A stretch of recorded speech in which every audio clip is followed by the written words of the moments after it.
Good afternoon, everyone. Good afternoon. Online, am I audible to you? Okay.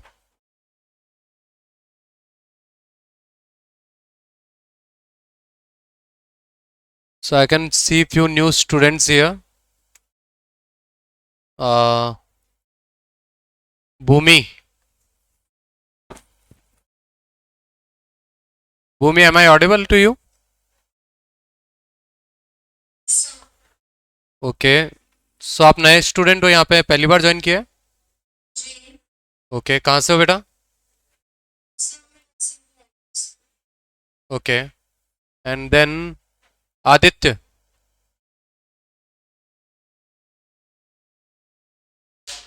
Okay. आप कहाँ से बेटा? Okay, मतलब वहीं से आप ऑनलाइन ज्वाइन कर रखे हो? Okay, good. ओके. और भी यहाँ पे कुछ नए स्टूडेंट्स दिख रहे हैं ऑफलाइन में. अभी अभी कौन आए? हाँ बेटा, क्या नाम है आपका? चित्रांश. कौन सी स्कूल बेटा? कौन सी स्कूल? गुजराती समाज. ओके. सो मेरा एक ब्रीफ इंट्रोडक्शन दे देता हूँ. माय नेम इज़ अभिषेक खाबानी और बिजनेस स्टडीज़ पढ़ाऊँगा आप लोगों को. एक्सपीरियंस की बात करूँ तो आई थिंक अप्रोक्सीमेटली 12 ईयर्स है ना. और 12 ईयर्स में बेस्ट रिजल्ट्स भी दिए हैं, सब कुछ है. बट वो सब साइड में, क्योंकि अब तुम्हारा रिजल्ट कैसा आता है वो मैटर करता है. वो पुराने रिजल्ट्स जो गए वो तो गए, है ना. उससे ज़्यादा फोकस नहीं करना उस पर. ठीक है. तो अब बिजनेस स्टडीज़ में स्टार्ट करते हैं, पढ़ते हैं, थोड़ा समझते हैं कि क्या क्या इसमें आने वाला है. और आज थोड़ा बहुत टॉपिक भी हम लोग कवर करेंगे. Okay. So let me talk about business studies course syllabus first. कि इसमें क्या होगा, कैसा पेपर पैटर्न होगा, क्या होने वाला है, वो सब के बारे में मैं पहले आपको बता देता हूँ. क्योंकि आपका फर्स्ट डे है 12th का, है ना. अभी स्कूल भी नहीं गए होंगे ज़्यादातर बच्चे. की गए? नहीं गए होंगे ना. एक दो दिन, एक महीना. अरे बहुत बढ़िया यार, गुड. चलो मैं थोड़ा बहुत बता देता हूँ आप लोगों को पहले बिजनेस स्टडीज के सिलेबस के बारे में. सो बिजनेस स्टडीज का सिलेबस हमारा दो पार्ट्स में होगा. Part A, part B. Part A में आपके आएंगे chapter number 1 to chapter number 8. ठीक है. और पार्ट बी में आएंगे अपने पास chapter number 9 to chapter number 12. 9, 10, 11, 12. 8 chapters part A में और 4 चैप्टर्स पार्ट बी में. कोई एमपी बोर्ड से है तो एमपी बोर्ड में भी सेम ही सिलेबस चलेगा, कुछ फर्क नहीं है. एक चैप्टर कम है आपके. ठीक है. आपके 11 ही चैप्टर्स होंगे 12 की बजाय एमपी बोर्ड वालों के. अदरवाइज बाकी सेम सिलेबस रहेगा. और पेपर पैटर्न में जो है वो डिफरेंस आता है. एमपी बोर्ड में डायरेक्ट क्वेश्चन है, सीबीएसई में केस स्टडीज है. तो जो केस स्टडी पढ़ेगा तो वो एमपी बोर्ड तो अपने आप हो ही जाएगा प्रिपेयर. क्लियर. और कोई स्टेट बोर्ड से, आदित्य या भूमि, सीबीएसई हो? MP board. आदित्य? ओके, ठीक है. हाँ ईशांत, कोई डाउट? ओके. तो अब ये जो पार्ट ए है, चैप्टर नंबर 1 to 8, ये आपका होगा 80 marks, sorry my mistake, 50 marks का. और पार्ट बी जो होगा वो होगा 30 मार्क्स का. अब ये हो गए कुल मिलाकर 80 मार्क्स. अब 20 मार्क्स कहाँ गए? तो 20 मार्क्स का आपका होगा प्रोजेक्ट प्लस वाइवा. ठीक है. स्कूल वाले आपको एक फाइल बनवाएंगे, उसी के बेसिस पे आपका एक ऑरल टेस्ट होगा, वाइवा होगा, और वो 20 मार्क्स आपके उसमें से जाएंगे. और पेपर, बोर्ड पेपर जो आपको फेस करना है, that is of 80 marks. Clear. Now let's talk about paper. थोड़ा सा एक पैटर्न के बारे में बात कर लेते हैं और उसके बाद फिर आगे चलते हैं. तो पेपर पैटर्न बहुत सिंपल है, जैसा आपने 11th में पढ़ा है वैसा ही 12th में. 34 क्वेश्चंस. ठीक है. 34 में से भी 20 क्वेश्चंस आपके हो गए 1 मार्क के. देन अगर मैं बात करूं 21 से लेकर 24 तक, 4 क्वेश्चंस आपके हो गए 3 मार्क के. 6 क्वेश्चन 4 मार्क के एंड 4 क्वेश्चन 6 मार्क्स के, इस तरह से करके वो 80 मार्क का पेपर बनता है। केस स्टडीज और डायरेक्ट क्वेश्चंस की बात करूं तो 40% 40% के लगभग केस स्टडीज रहती है, 60% डायरेक्ट पेपर रहता है। अब हम बात करते हैं कि पहला चैप्टर हम जो स्टार्ट करने वाले हैं उसका नाम क्या है, और पहले चैप्टर से हमें बेसिक इंट्रोडक्शन लेना है। So first chapter is nature and, screen नहीं दिख रही, एक मिनट, बोला ना।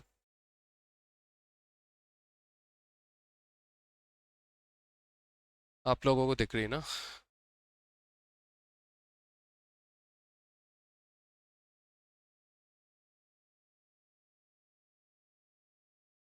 एक मिनट बेटा, कर रहे हैं उसको।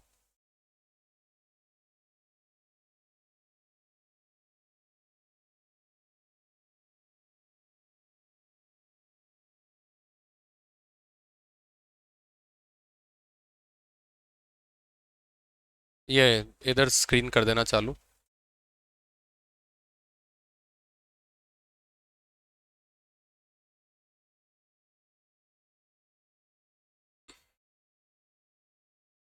हम्म, अभी विजिबल है बेटा? Okay,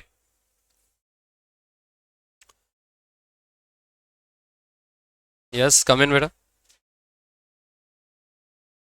what is your good name? Sajjan. From which school?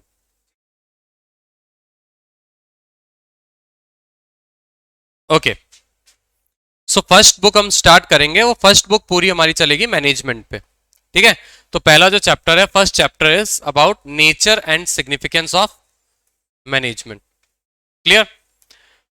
अब इसमें बेसिक है एकदम मैनेजमेंट का, एकदम बेसिक मैनेजमेंट क्या होता है, what are the features of management, what are importance of management, functions of management, nature of management, levels of management and so on. तो कोई मुझे अभी आप में से बता सकता है एट प्रेजेंट मैनेजमेंट क्या होता है? What is management? Performing task effectively and efficiently. जब मैं अपना काम कर रहा हूं तो मैं मैनेजमेंट कर रहा हूं।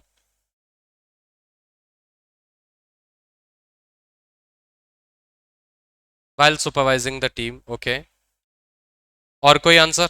सही है, वैसा आंसर गलत नहीं है, सही है। और कोई आंसर ऑनलाइन भी बता सकते हो आप लोग? Is there any other answer?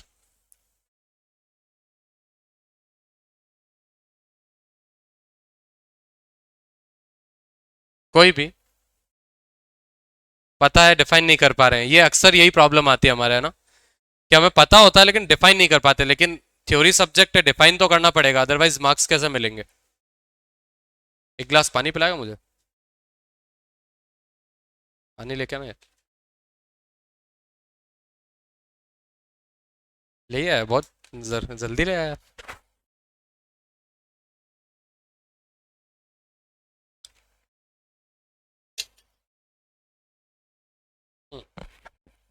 So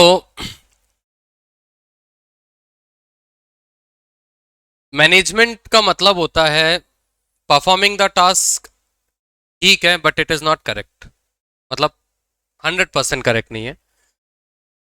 management का मतलब होता है getting the task done through others, दूसरों से काम करवाना, ठीक है? खुद काम कर रहे हो तो आप मैनेजमेंट थोड़ी कर रहे हो, आप दूसरों से काम करवा पा रहे हो तो आप मैनेजमेंट कर रहे हो। आ रही बात समझ में? ठीक है, अब दूसरों से काम करवा रहे हो तो वो इनफ है, उतने में मैनेज हो जाएगा। मैंने जैसे अभी बोला कि एक गिलास पानी लेके आना, अब ये आ रहा है 1 घंटे बाद, अगर एक गिलास पानी लेकर, तो 1 घंटे बाद लेकर अगर पानी आ रहा है तो क्या मेरा मैनेजमेंट सही है? क्या मैं एक्टिविटीज को प्रॉपरली मैनेज कर पा रहा हूं? नहीं, कोई सेंस ही नहीं है। टाइम पे काम करवाना ये भी इंपॉर्टेंट है। दूसरी चीज, मैंने बोला एक गिलास पानी, अब ये पता चल रहा है कि ये सर बाइक की दो, मैं जाके खरीद के लाता हूँ। अब मेरी बाइक की ले रहा है, फिर जा रहा है खरीद रहा है और आ रहा है, और फिर मतलब एक 20 रुपए की बोतल के चक्कर में 50 रुपए का पेट्रोल भी जला रहा है, ऐसा कर रहा है, समथिंग कुछ भी है, और वो मुझे एक गिलास पानी भी महंगा पड़ रहा है। तो क्या मेरा मैनेजमेंट सही है? तो भी सही नहीं है, क्योंकि कॉस्ट ही ज्यादा हो गई। सही है या नहीं? तो मैनेजमेंट का मतलब है दूसरों से काम करवाना है, टाइम पे करवाना है और कम कॉस्ट में करवाना है। तो इसकी एक मैं डेफिनेशन लिखता हूं और फिर इसको हम तोड़ते हैं डेफिनेशन को और फिर समझते हैं। ठीक है।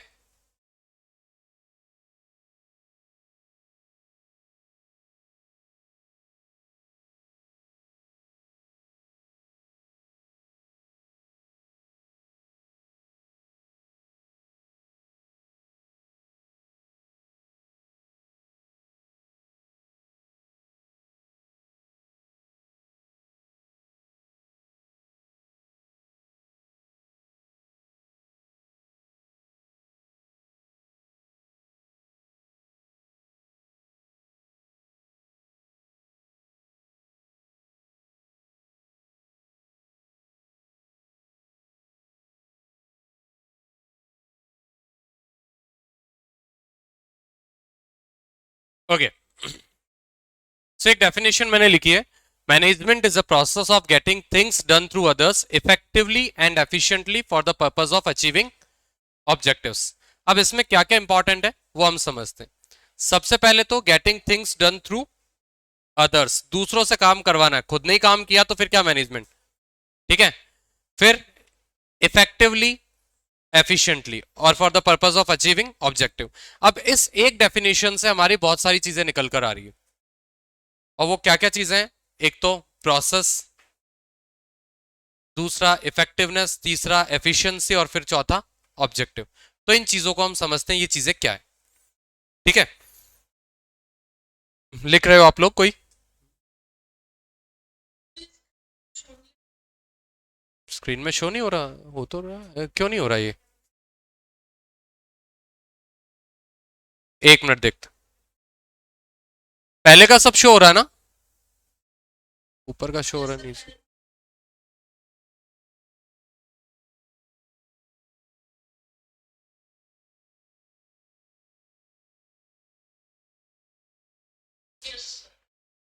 ठीक है, लिख लो एक बार फिर मैं बताता हूं उसको।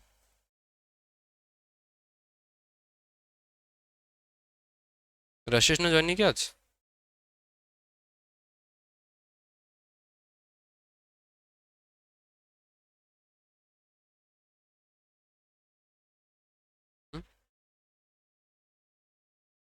ओके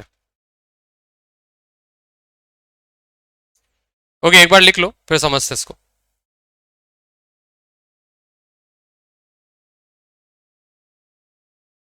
करें आगे?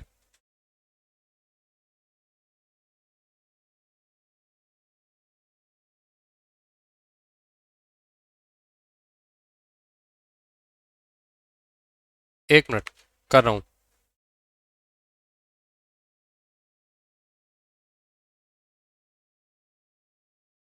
क्या दिक्कत आ रही है? देखो,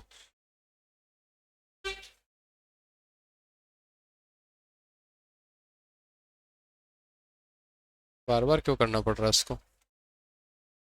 हम्म, आप आ रहे? ओके, देखिए ये सबने लिख लिया। और चदेश आज ऑफलाइन ऐसा?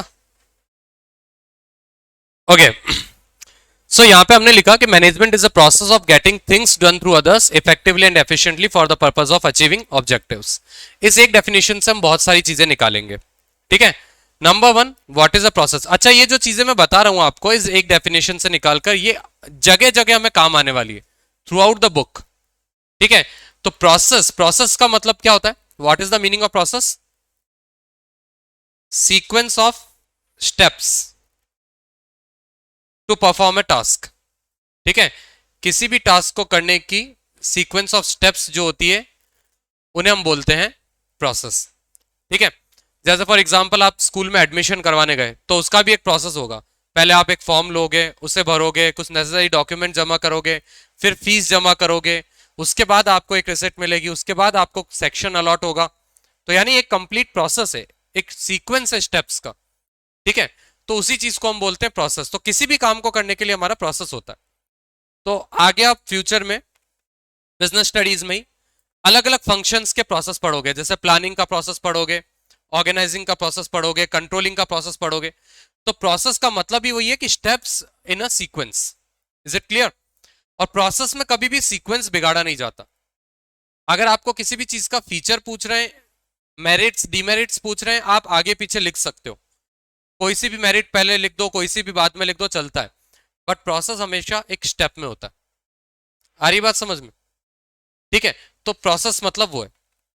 क्लियर? देन खाना बनाने का शौक है किसी को? आता है? आलू की सब्जी कैसे बनाते हैं? सबसे सिंपल चीज पूछी है मैंने। उसमें भी एक सीक्वेंस ऑफ स्टेप्स फॉलो होगी, है ना? पहले आलू को छीलेंगे, काटेंगे, उसके बाद फ्राई करेंगे। ऐसा तो हो नहीं सकता कि पहले फ्राई करके फिर काटें। हाँ, बॉईल कर सकते हैं, बिना बॉईल करे भी बना सकते हैं।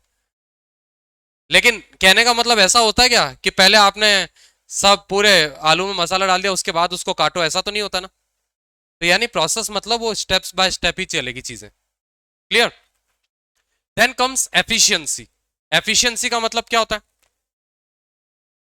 एफिशिएंसी का मतलब होता है completing the task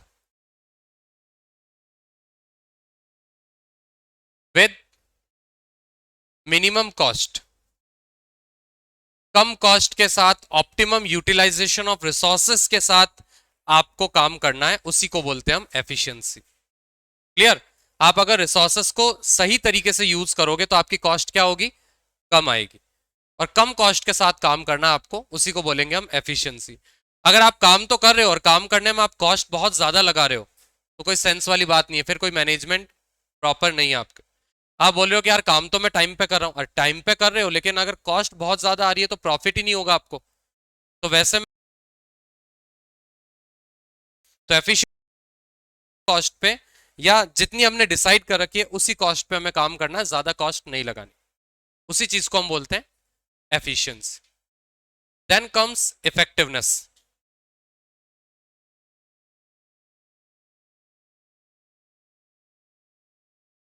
effectiveness means, देखो एफिशिएंसी में सी है, C refers to cost, and effectiveness में टी है, T refers to time. So effectiveness means completing the task on time. जो भी हमने टाइम डिसाइड कर रखा उस टाइम के अंदर हमारा टास्क कंप्लीट हो जाना चाहिए, दैट इज कॉल्ड इफेक्टिवनेस। ठीक है? तो काम करना है, एफिशिएंसी के साथ करना है, इफेक्टिवनेस के साथ भी करना है। और एक और चीज है, काम करना क्यों है, जरूरत क्या है काम करने की? कुछ हमारे ऑब्जेक्टिव्स होते हैं, गोल्स होते हैं, उन्हें अचीव करने के लिए। ठीक है? बिना ऑब्जेक्टिव्स के कोई काम होगा क्या? नहीं होगा। ठीक है? तो अगला जो है वो यही है,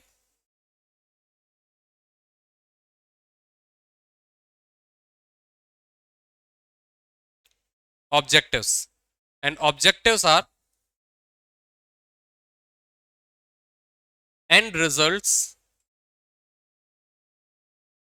विच we desire to achieve.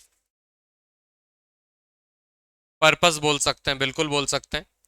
Purpose बोल सकते हो, एंड रिजल्ट्स बोल सकते हो, गोल्स बोल सकते हो, टारगेट्स बोल सकते हो, एक ही बात है। जो भी हम अचीव करना चाहते हैं, that are those are called objectives. अभी इसने मुझे पानी पिलाया, क्यों? इसको पता है साल भर पढ़ना, सर को पानी के लिए थोड़ी मना करूंगा। ठीक है? और वैसे भी ऑब्जेक्टिव होगा इसका क्या, यार कोई बात नहीं, पानी तो सबको ही पिलाते हैं। बट बिना ऑब्जेक्टिव के कोई भी काम हम नहीं करते। जनरली हमारे दिमाग में कोई ना कोई एक एंड टारगेट रहता है, रिजल्ट रहता है, उसको अचीव करने के लिए हम काम करते हैं। ठीक है? तो मैनेजमेंट मतलब यही है कि काम को टाइम पे करवाना है, ठीक है, कम कॉस्ट के साथ करवाना है, और कुछ डिजायर्ड ऑब्जेक्टिव्स अचीव करने के लिए करवाना है। This is called management. Is it clear? कोई डाउट इसमें? एनीवन ऑनलाइन सबको क्लियर है क्या ये?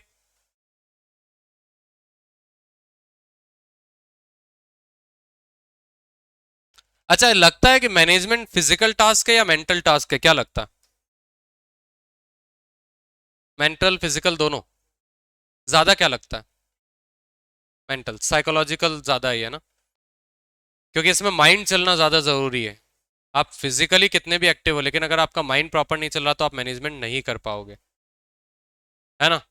और उसके लिए दिमाग चलाना पड़ेगा। क्या लगता है कि मैनेजमेंट एकदम स्टैटिक है या डायनेमिक है? मतलब स्टैटिक और डायनेमिक को थोड़ा डिफाइन कर दूं तो मैनेजमेंट मतलब ऐसे वेल डिफाइंड है कि बस यही करना है तो सही से मैनेज होगा, या कुछ ना कुछ अपनी तरफ से एक्सपेरिमेंट करते जाना, नया नया कुछ करना है? डायनामिक है। मैनेजमेंट कभी भी ऐसे नहीं हो सकता कि जैसे मैंने बोला कि ये ऐसा करोगे तो ऐसा होगा। अब तुम्हारा दिमाग कुछ क्रिएटिव चल रहा है, तुम कोई नया तरीका जानते हो कि यार इस चीज को ऐसे भी तो किया जा सकता है। तो मैनेजमेंट वही चीज है कि आपको कुछ ना कुछ नया सोचना पड़ेगा। Management is never static. कभी भी ऐसा नहीं है कि किसी ने लिख दिया मैनेजमेंट की एक किताब छाप दी और उस किताब को हमने पढ़ लिया कि नहीं बस मैनेजमेंट ऐसा ही होगा, नहीं। There is always a scope to change. Management में हमेशा एक चेंज का स्कोप है। ठीक है, एक एग्जाम्पल आपको बताता हूँ, एक कहानी सुनाता हूँ, तो उसमें आपको समझ में आएगा कि मैनेजमेंट कैसे होता है। तो वो गेट बंद कर देना जरा, थोड़ा बाहर वाले बच्चों को आवाज नहीं आए। अपन फीस तुमसे ही ले रहे हैं ना, उधर एक्स्ट्रा लग जाएगी फिर। ओके। एक बार क्या, देवताओं और दानवों में लड़ाई होती है। दा, दानव असुर समझते हैं ना, राक्षस वगैरह, कि कौन सबसे बेस्ट है। अब क्या बोलते हैं, जो मैं बात करूं ब्रह्मा विष्णु महेश की, इनकी तो सभी पूजा करते थे, चाहे देवता हो या दानव हो। ठीक है, तो गए कि हम शक्तिशाली हैं, हम ज्यादा गुणी हैं, हम सब सर्वोपरि हैं। दानवों ने कहा कि हम हैं, देवताओं ने कहा कि हम हैं। तो गए तो अपने यही विष्णु भगवान के पास गए, तो उन्होंने बोला कि अच्छा ये डिसाइड करना तो बहुत मुश्किल है, एक काम करते हैं, एक टास्क देते हैं आप लोगों को सबको। वो टास्क जो सही से पूरा कर लेगा उसे क्या बोलते हैं, हम लोग श्रेष्ठ घोषित कर देंगे। ठीक है, तो क्या क्या टास्क है का, थोड़ा इंतजार करो, रुको जरा, सबर करो। सबर करी। दो कमरों में, एक कमरे में सिर्फ देवताओं को बैठाया, एक कमरों में सिर्फ दानवों को बैठाया, और थाल परात भर भर के लड्डू मंगवाए, और बोला कि ये लड्डू खाने हैं, और कंडीशन ये है कि आपको एक हाथ का ही इस्तेमाल करना है, और हाथ मुड़ना नहीं चाहिए, ऐसे कोनी मुड़नी नहीं चाहिए, आपकी एल्बो बेंड नहीं होनी चाहिए। ठीक है, ऐसे लड्डू आपको खत्म करने हैं, जो जल्दी खत्म करेगा और सही से होगा तो वो श्रेष्ठ है, पूरा खत्म करेगा, जल्दी खत्म करेगा। ठीक है, अब दानव थे तो बहुत शक्तिशाली, कई मामलों में देवताओं से भी ज्यादा शक्तिशाली, लेकिन दिमाग भी तो होना चाहिए ना। मैंने इसलिए कहा मैनेजमेंट केवल फिजिकल नहीं होता, मेंटल होता है। तो अब दानवों ने कहा कि यार ठीक है, अब वो थोड़े थोड़े वैसे थी, उनकी मोटी बुद्धि थी कि यार ऐसा कैसे, हम तो जीतना है, जीतने के चक्कर में कुछ सोचना समझना नहीं है, वो बैठ गए। अब कहा है एल्बो तो मुड़नी नहीं चाहिए, अब एल्बो नहीं मुड़ेगी तो आप खुद देखो, एल्बो नहीं मुड़ेगी तो आप खाना कैसे खाओगे, मुश्किल है। फिर वो ऐसे उछाल रहे लड्डू को और ऐसे खा रहे, थाल से लड्डू लिया, उछाला, ऐसे खा रहे हैं। यही तरीका हो सकता था, और तो कुछ हो नहीं सकता था। तो अब खा रहे हैं, लड्डू फैल रहा है, इधर उधर गिर रहा है, ऐसे करके वो तो पूरा एकदम कचरा कर दिया उन्होंने। और दूसरी तरफ थे दानव देवता। देवताओं ने क्या दिमाग लगाया, हाँ, वो आमने सामने बैठ गए, एक दूसरे के सामने बैठ गए, कि मैं इधर बैठता हूं तुम इधर बैठो, ऐसे दोनों एक दूसरे के सामने बैठ गए। एक परात में से लेक निकाल के सामने वाले को खिला रहा, सामने वाला इसको खिला रहा, लड्डू एक भी वेस्ट नहीं हुआ, और खत्म भी हो गए, और टाइम पे हो गया काम। अब अगर मैं आपसे पूछूं कि देवताओं जो ब्रह्मा विष्णु महेश जो अपने मेन हैं, उन्होंने डिसीजन लिया होगा तो कौन श्रेष्ठ निकला होगा, देवता या दानव? देवता। और रीजन क्या था, मैनेजमेंट किसका अच्छा था, देवता का या दानव का? देवताओं का।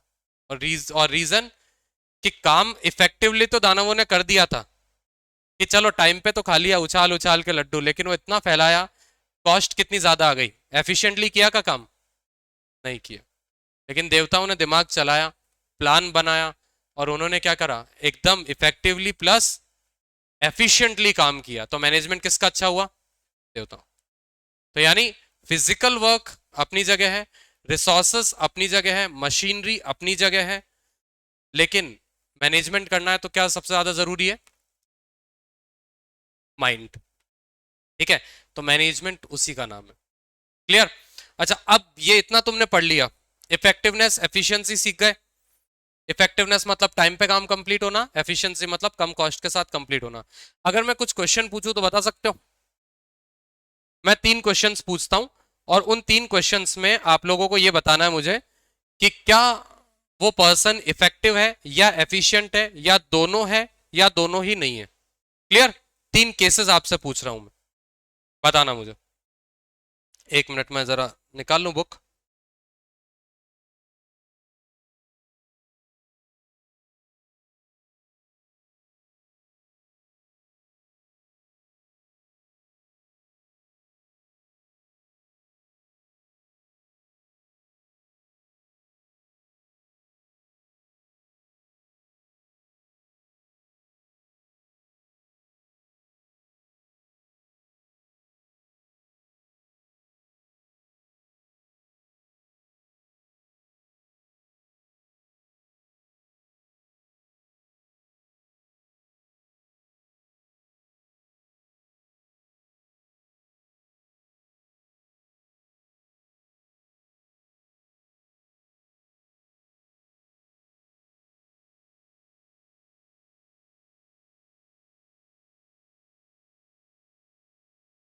ओके,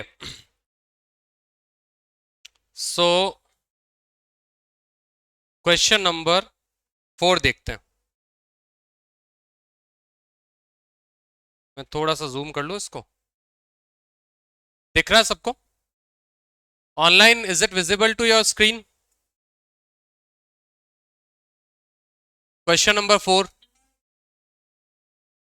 ब्लर आ रहा है? अब अभी देखो,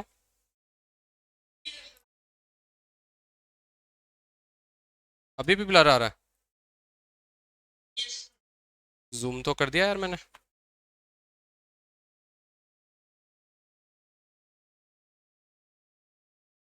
अब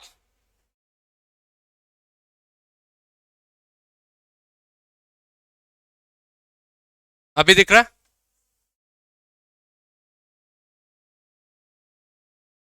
ब्लर है? तुम्हारे ब्लर आ रहा है, तुम्हारे भी नहीं आ रहा? बाकी सबके भी ब्लर आ रहा है?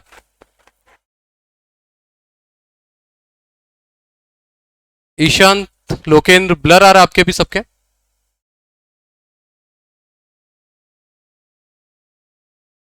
चलो मैं रिपीट कर देता हूं वैसे ही क्वेश्चन, सुनो एक बार।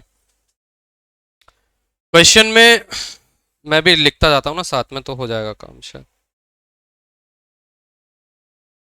ABC Limited, a garment manufacturing company, set the target production of 100 garments per month at the estimated cost of rupees 200 per garment। 100 garments बनाने हैं और एस्टिमेटेड कॉस्ट है 200 पर गारमेंट। मैं यहां पे भी लिखता जाता हूं, 1 मिनट। टारगेट लिख रहा हूं मैं पहले तो। टारगेट क्या है? 100 यूनिट्स। कॉस्ट क्या थी? ₹200 पर यूनिट। ठीक है, नाउ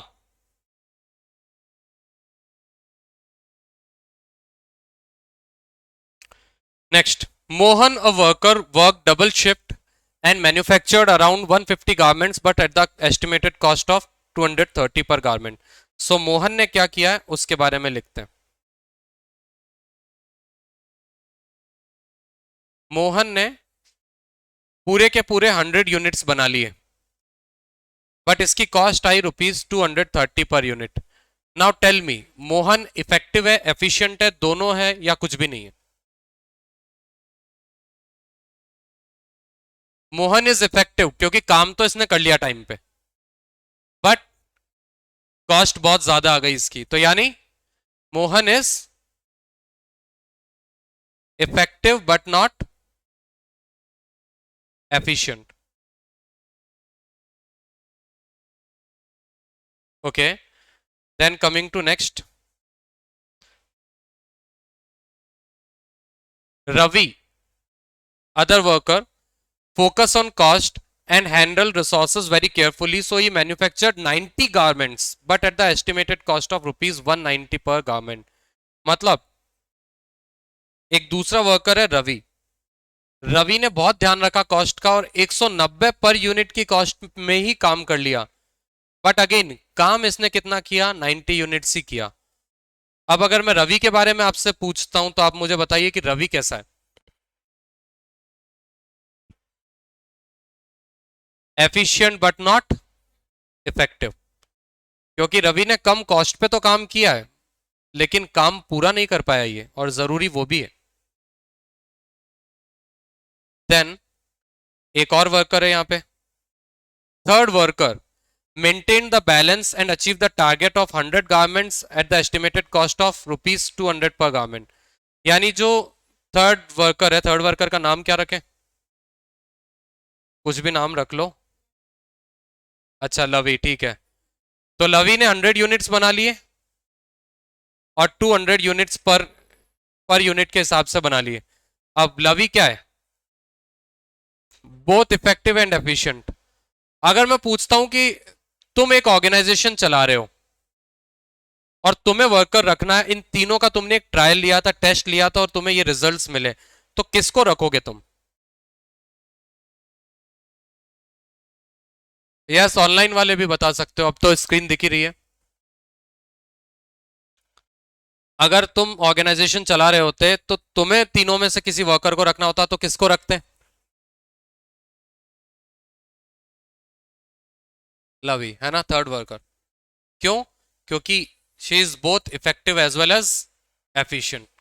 और हमें दोनों चीजें जरूरी है, काम टाइम पे भी होना जरूरी है और कॉस्ट भी कम होना जरूरी है। दोनों चीजें जरूरी है हमारे ऑर्गेनाइजेशन के लिए, हम एक चीज को भी इग्नोर नहीं कर सकते। So this is about effectiveness and efficiency. Clear? हाँ, क्या हुआ? मोहन ने 200 नहीं 100 यूनिट ही तो बनाया ना।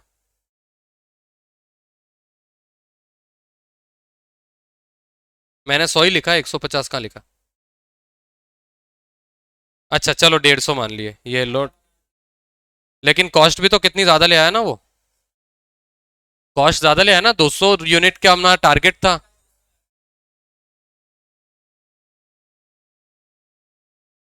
हमने कहा 200 पर यूनिट, 200 ओवरऑल कॉस्ट नहीं है, 200 पर यूनिट की कॉस्ट हमने बोली। अब अगर उसने 150 भी बनाए लेकिन 30 रुपए पर यूनिट अगर एक्स्ट्रा लग गया तो 30 इंटू तुम 150 लगा लो, कितने रुपया ज्यादा खर्चा ले आया वो? 4500 रुपए का, 4500 रुपए का खर्चा ज्यादा ले आया। और हम जब क्लाइंट से रिकवर करेंगे तो क्लाइंट से हमें उतना रिकवर थोड़ी होगा, तो फिर हमारा प्रॉफिट तो कम ही हो रहा है, ज्यादा बनाकर भी अगर हमें प्रॉफिट कम हो रहा है तो क्या सेंस है ना? तो इसलिए कॉस्ट का ध्यान में रखना जरूरी है, कॉस्ट भी हमारी बराबर आनी चाहिए। और क्योंकि आप कई बार सोचो कि आप ज्यादा कॉस्ट के पे और ज्यादा यूनिट भी बना लो तो भी हमें फायदा नहीं होगा। ओवरऑल बिजनेस का सेंस क्या, बिजनेस का ओवरऑल मोटिव क्या है, प्रॉफिट। तो अगर आप बहुत ज्यादा यूनिट भी बना लोगे लेकिन अगर आप कॉस्ट ज्यादा ला रहे हो और आप उतना रिकवर नहीं कर पा रहे तो आपको लॉस ही है। तो ये चीज है, ठीक है। तो इसलिए दोनों चीजें ध्यान में रखना जरूरी। चलो अच्छा, अब मैं थोड़ा सा आपको बताता हूं प्रोसेस के बारे में और उसके बाद में ऑब्जेक्टिव्स के बारे में, ठीक है। ये इफेक्टिवनेस एफिशिएंसी का कॉन्सेप्ट आ गया, इसमें किसी को कोई डाउट? अच्छा, अब ये ध्यान में रखना आपको through out business studies book, effectiveness मतलब क्या होता है, एफिशिएंसी मतलब क्या होता है। अगर मैं तुमसे कभी भी बोलता हूं, क्या बोलते हैं, कोई भी पॉइंट को शॉर्ट करना, तो वो शॉर्ट करने में भी ये वर्ड्स काम आएंगे और उसको एलोंगेट करने में भी ये वर्ड्स काम आएंगे। कैसे, मैं बताता हूं। जैसे सपोज मैंने बोला planning helps in optimum utilisation of resources, अब उसको अगर शॉर्ट में करना है तो क्या होगा, planning helps in achieving efficiency. मतलब ऑप्टिमम यूटिलाइजेशन ऑफ रिसोर्सेस की जगह मैंने एक ही वर्ड यूज कर लिया, एफिशिएंसी। तो मैं याद करूंगा एफिशिएंसी और जब एग्जाम में मुझे आंसर बढ़ाना होगा, लिखना होगा, डिस्क्राइब करना होगा तो मैं पूरा लिख के आ जाऊंगा, उसी चीज को एलोंगेट कर दूंगा, ठीक है। अगर मैंने बोला planning helps in achieving targets on time, तो मैंने दिमाग में याद क्या करा, इफेक्टिवनेस। एग्जाम में लिखना होगा तो मैं पूरा लिख के आ जाऊंगा, ठीक है। तो इस तरह से मेरा ये अप्रोच काम आएगा। अब मैं आपको थोड़ा सा पहले प्रोसेस के बारे में बताता हूं, उसके बाद हम आगे देखते हैं।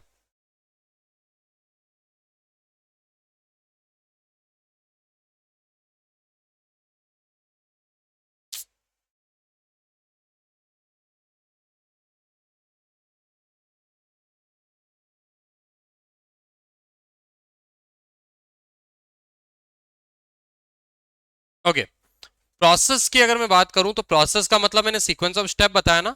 तो मैनेजमेंट में क्या होते हैं, बहुत सारे फंक्शंस होते हैं, a series of functions which we have to perform continuously. वैसे मैनेजमेंट होता है। तो वो फंक्शंस कौन कौन से होते हैं उनके नाम बता देता हूं। पूरा डिस्क्रिप्शन तो हम आने वाले चैप्टर्स में पढ़ेंगे, बट उनके मैं आपको नाम बता देता हूं। वो फंक्शंस कौन कौन से होंगे? Planning, organising, staffing, directing and controlling. और हर एक फंक्शन पे आने वाले टाइम पे एक एक चैप्टर हमें देखने को मिलेगा। हर फंक्शन पे कितने चैप्टर मिलेंगे? एक कंप्लीट चैप्टर अपने को देखने को मिलेगा। प्लानिंग का एक कंप्लीट चैप्टर है, ऑर्गेनाइजिंग का एक कंप्लीट चैप्टर है, स्टाफिंग का, डायरेक्टिंग का, कंट्रोलिंग का, सबके एक एक चैप्टर है। ठीक है, तो ये प्रोसेस में आते हैं। और थोड़ा सा हम ऑब्जेक्टिव के बारे में भी जान लेते हैं।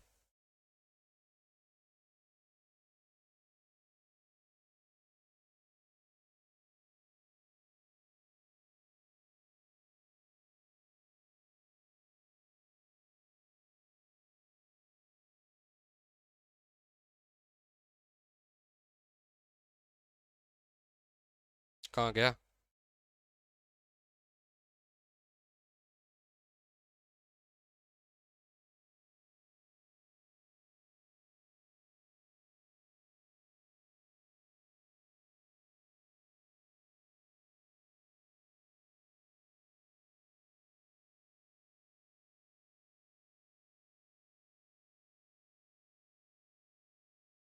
अच्छा, ऑब्जेक्टिव्स मैनेजमेंट के क्या क्या होते हैं उसको थोड़ा शॉर्ट में समझते हैं पहले।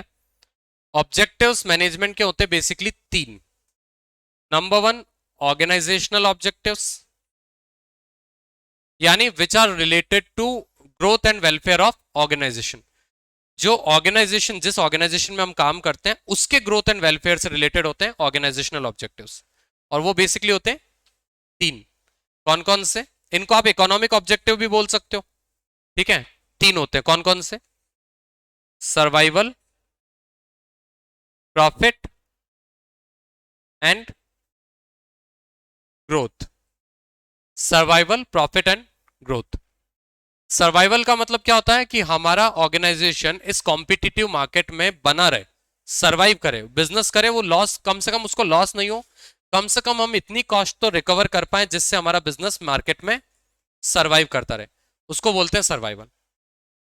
प्रॉफिट मतलब हम जितना खर्चा कर रहे हैं उससे ज्यादा हमें रेवेन्यू होना चाहिए, उससे ज्यादा हमें कमाई होनी चाहिए, दैट इज कॉल्ड प्रॉफिट। और ग्रोथ का मतलब क्या होता है कि अगर हमें कंटिन्यूसली अच्छा प्रॉफिट हो रहा है तो हम अपने बिजनेस को क्या करते हैं, एक्सपैंड करने की सोचते हैं। हम नई ब्रांच ओपन करने की सोचते हैं, नया प्रोडक्ट लॉन्च करने की सोचते हैं, प्रोडक्शन को बढ़ाने की सोचते हैं, ज्यादा वर्कर्स हायर करने की सोचते हैं, नई मशीनरी लाने की सोचते हैं। वो सब चीज क्या होती है? ग्रोथ। क्योंकि हम क्या एक ही जगह रुकना चाहेंगे क्या अपना बिजनेस अगर अच्छा कर रहा है तो? नहीं ना, बिजनेस को बढ़ाना चाहेंगे ना। वो होता है ग्रोथ। देन ऑब्जेक्टिव्स में भी सोशल। सोशल ऑब्जेक्टिव्स मतलब जो सोसाइटी की ग्रोथ वेलफेयर से रिलेटेड है। और सोसाइटी की ग्रोथ बिजनेस को क्यों करनी है? पहले तो बिजनेस को क्या जरूरत है सोसाइटी की ग्रोथ करने की? सोसाइटी अपनी जगह चलती रहेगी, उनसे ही अर्निंग होती है। आपने पूरा एक चैप्टर पढ़ा है, social responsibility and business ethics, 11th में। Business uses societies resources, society की रिसोर्स यूज कर रहा है तो बिजनेस को वापस कुछ पे बैक भी तो करना है। तो सोशल ऑब्जेक्टिव्स कौन कौन से होते हैं? Providing good quality product, providing product at reasonable price, providing employment opportunities, है ना, कंस्ट्रक्शन ऑफ गुड्स, ठीक है, environment friendly, eco friendly products बनाना, ठीक है, कोई सोशल कैंपेन है तो उसमें डोनेट करना, पार्टिसिपेट करना, ये सब सोशल ऑब्जेक्टिव होते हैं। जैसे अगर मैंने आपको बोला कि जैसे अभी सपोज हम पढ़ रहे हैं, अब हम साल के बीच में सपोज मैंने बोला कि यार बच्चों अपन नाटा की तरफ से चल रहे हैं और एक कैंपेन है, हम ट्री प्लांटेशन करेंगे। हम सारे मिलके क्या करते हैं, इंदौर में जगह जगह पेड़ लगाकर अगर आते हैं, तो आप बताओ यहां कौन सा ऑब्जेक्टिव सेटिस्फाई हो रहा है? Social object. क्योंकि पेड़ लगाने से कोई नाटा की कमाई तो बढ़ नहीं रही, डायरेक्टली तो, और ना मेरी कमाई बढ़ रही है, तो ना तो ऑर्गेनाइजेशन का वेलफेयर है, ना इंडिविजुअल का, एम्प्लॉय का वेलफेयर है, तो किसका है?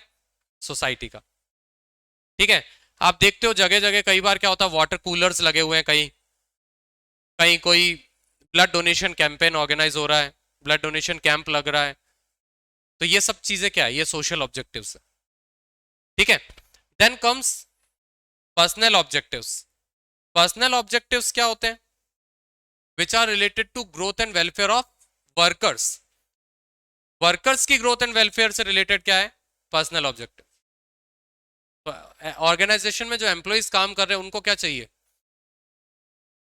पैसा, सैलरी, है ना? एडिक्वेट कॉम्पेंसेशन, उनको सही कॉम्पेंसेशन मिले, सही सैलरी मिले, वो पर्सनल ऑब्जेक्टिव है। और पार्टिसिपेशन इन वेरियस एक्टिविटीज, ठीक है। और प्रमोशन, और फेयर वेजेस तो हो गया वो, चलो कॉम्पेंसेशन में। Medical facilities,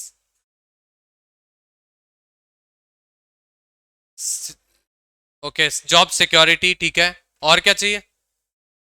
good working environment, अच्छा वर्किंग एनवायरनमेंट भी मिले, तो ये सारे होते हैं पर्सनल ऑब्जेक्टिव।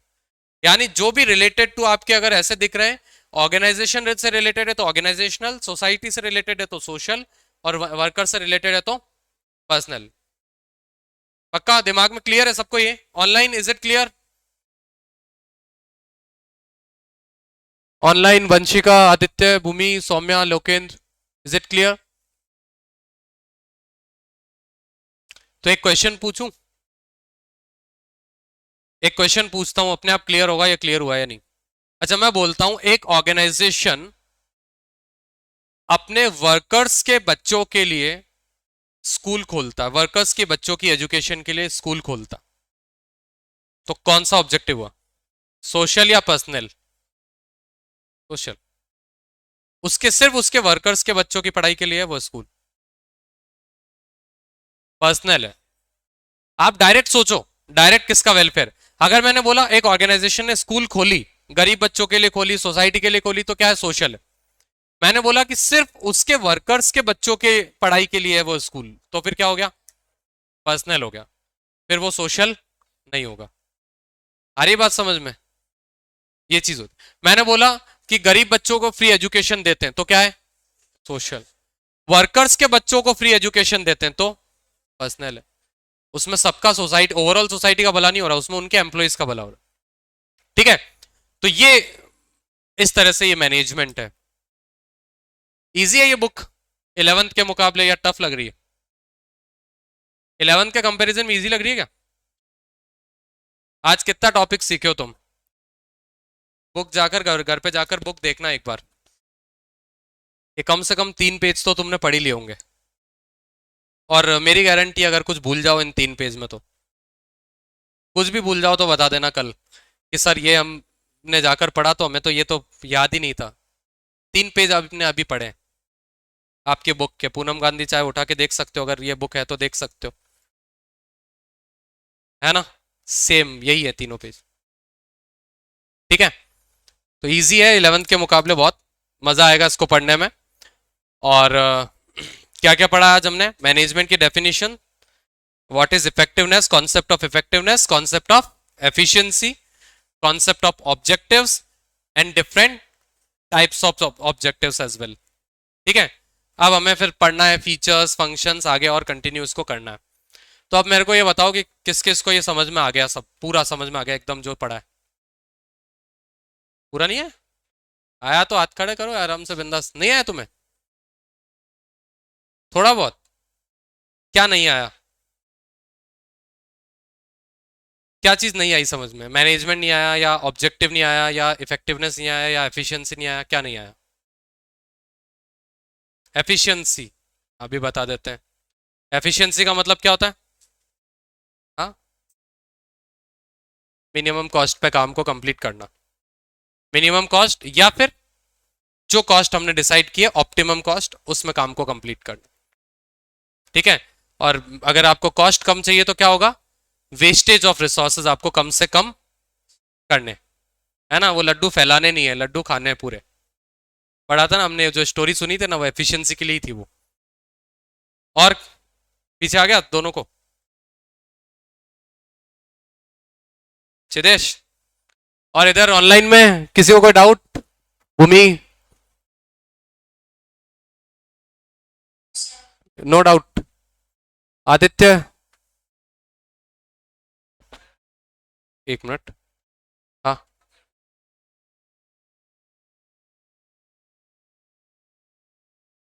एक मिनट, एक बार एक करके क्लियर कर देता हूँ वो भी। Aditya, is it clear? Okay, दिया, ईशांत, लोकेंद्र, वंशिका, पावनी। ओके, तो अभी आपकी जस्ट कुछ 7-8 मिनट बाद आपकी इकोनॉमिक्स की क्लास स्टार्ट होगी। तो आप चाहो तो 5-1 मिनट रेस्ट कर लो, फिर वापस मिलते हैं ना। मतलब मैं क्या मिलूंगा, फिर इकोनॉमिक्स वाले मिलेंगे। थैंक यू गाइस, कल मिलते हैं। वेलकम।